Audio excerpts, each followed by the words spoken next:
Nous devons parler au nom du Seigneur. Et nous devons donc influencer notre génération.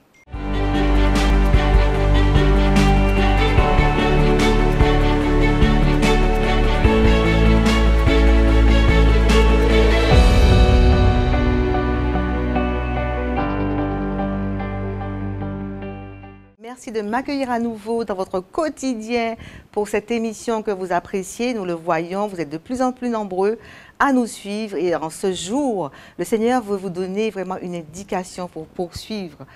On dit dans notre milieu que le Seigneur parle tout le temps. Il parle, il parle, il parle et on n'y prend point garde. On peut lire ce passage dans Job 33, verset 14. Il parle par des songes, par des visions, par des révélations. Et c'est vrai qu'il parle.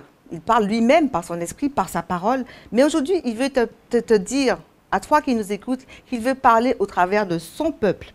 Il peut parler au travers de son église. Il veut parler au travers de son épouse, de son corps, dont tu fais partie ou tu es peut-être en chemin pour en faire partie. Comprends ce matin que tous, je dis bien tous, nous devons parler au nom du Seigneur. Et nous devons donc influencer notre génération. Dieu veut passer par nous pour influencer notre génération. Et comment ça va se passer? Par nos paroles, par nos décisions, par notre témoignage au quotidien, par notre fruit, c'est-à-dire par nos actions, par nos œuvres. Cela doit nous toucher et ça doit toucher aussi tous ceux qui nous entourent, au point que quand ils nous voient fonctionner, ils aient un ardent désir de nous emboîter le pas sur ce chemin glorieux de la foi en Christ. Oui, toi qui m'écoutes, tu dois influencer ta génération. Il te faut l'influencer. Lorsqu'ils verront qu'ils passent une situation comme la tienne, que tu passes la même situation qu'eux, et que ta réaction est complètement différente, et que tu sembles prendre les choses, non pas à la légère, mais avec légèreté. Tu ne te laisses pas écraser par les événements. Lorsqu'ils verront qu'au travers de la maladie, tu t'en sors, ils ont la même maladie que toi, mais toi, tu arrives à traverser, à avancer malgré tout. Que tu sois croyant de longue date ou croyant de peu, sache que tu as un énorme rôle à jouer pour ta génération. Dieu veut parler au travers de toi. Comme il l'a fait avec l'apôtre Paul. Oui, il l'a fait avec l'apôtre Paul et tous ses compagnons, au point que, écoute bien, la Bible déclare dans Actes 17, verset 6, ces gens qui ont bouleversé le monde. Ces quelques mots te montrent comment toi-même tu es capable de bouleverser, d'être de la dynamite pour ta génération. Et lorsqu'on voit tout le périple de Paul et de tous ses compagnons, tous les voyages qu'il a pu faire, notamment en Europe, on voit toutes les églises qu'il a pu implanter. Ça t'est fait dans la difficulté, certes, mais il est arrivé à influencer, à faire bouger les choses et à faire beaucoup d'hommes et de femmes qui n'avaient aucune connaissance de Christ à adhérer à la vision de la foi, à la vision du salut. Et il a influencé.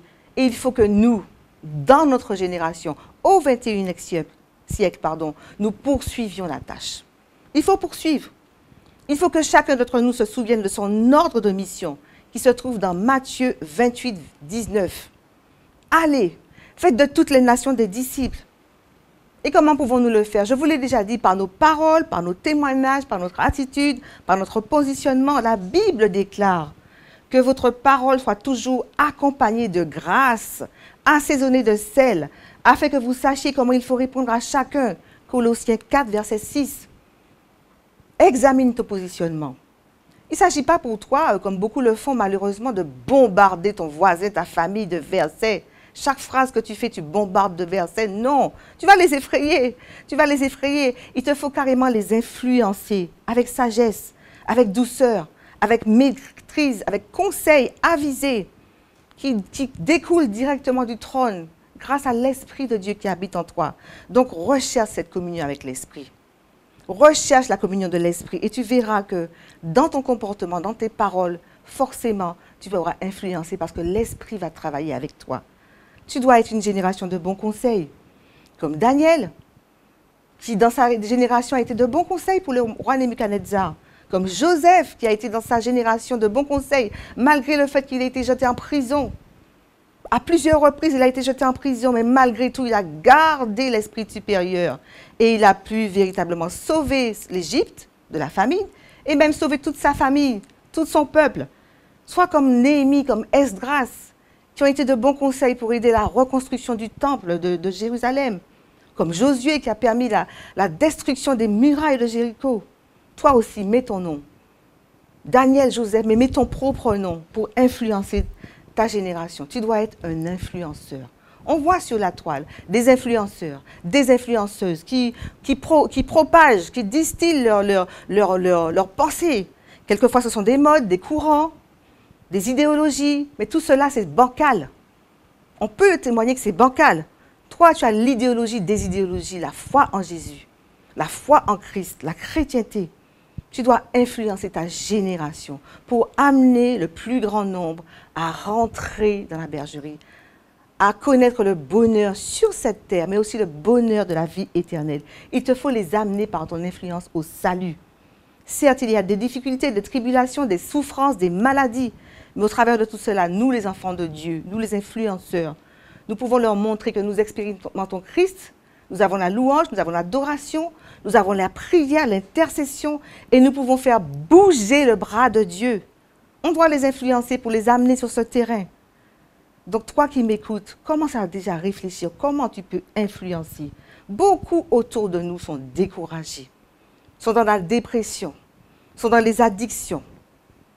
Et ils sont souvent parfois à la recherche de solutions sans savoir parfois qu'il y a à côté d'eux un homme ou une femme qui a la solution. Et cette solution, c'est Jésus-Christ. Alors influence, tu es cet homme, tu es cette femme. Influence autour de toi. Toi qui écoutes ce message, la Bible déclare à ton propos que tu es le sel de la terre et la lumière du monde. Tu trouveras cela dans Matthieu 5, versets 13 et 14. Alors sois ce sel, sois cette lumière, ne te tais plus. Influence ton voisin, ton collègue, ta famille, ta génération, ton maire, ton ministre et pourquoi pas ton président. Pourquoi pas ton président?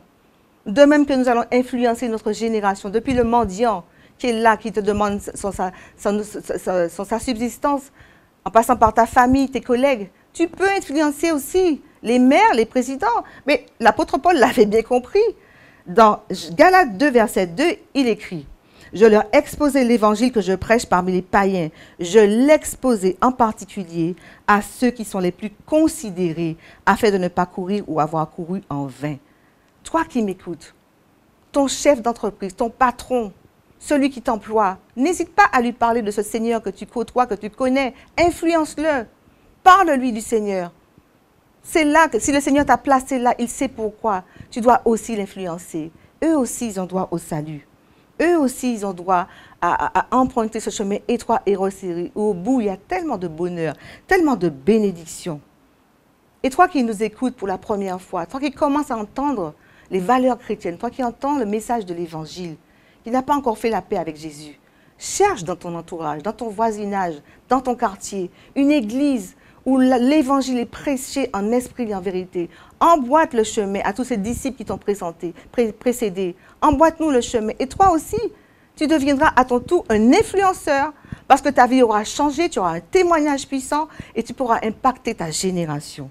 Oui, pour chacun d'entre nous, il est temps que nous puissions montrer Christ en nous, que nous puissions révéler la gloire en nous, que nous puissions révéler qu'il y a une alternative, qu'il n'y a pas de défaite, qu'il n'y a pas de statu quo, qu'il n'y a pas de fatalité, mais en Christ, nous avons la solution. Et par nos paroles, par nos témoignages, par nos actes empreints d'amour, nos actes remplis de pardon, de justice, de partage, de guérison, d'amour, comme je le dis, toutes ces qualités que nous possédons, offrons-les aussi à nos prochains. Influençons sans retenue. Prenons exemple sur le Covid-19. Regardez comment ce petit virus a embrasé la planète. Aucun pays n'a été épargné. Pourquoi est-ce que nous ne ferions pas la même chose? Contaminons nos pays, contaminons nos villes, nos quartiers avec la foi en Christ. Oui, allons-y, influençons. Il est temps pour nous de répandre ces valeurs de Christ. Il faut qu'on puisse contaminer notre voisinage. Il est temps pour nous d'offrir l'espérance, le salut à tous ceux qui ne savent plus à quoi s'accrocher. C'est le temps du réveil. C'est le temps de montrer la voie, le chemin en Jésus. C'est le temps d'influencer. Alors, peuple de Dieu, plus que jamais, sois un influenceur. Influence ta génération.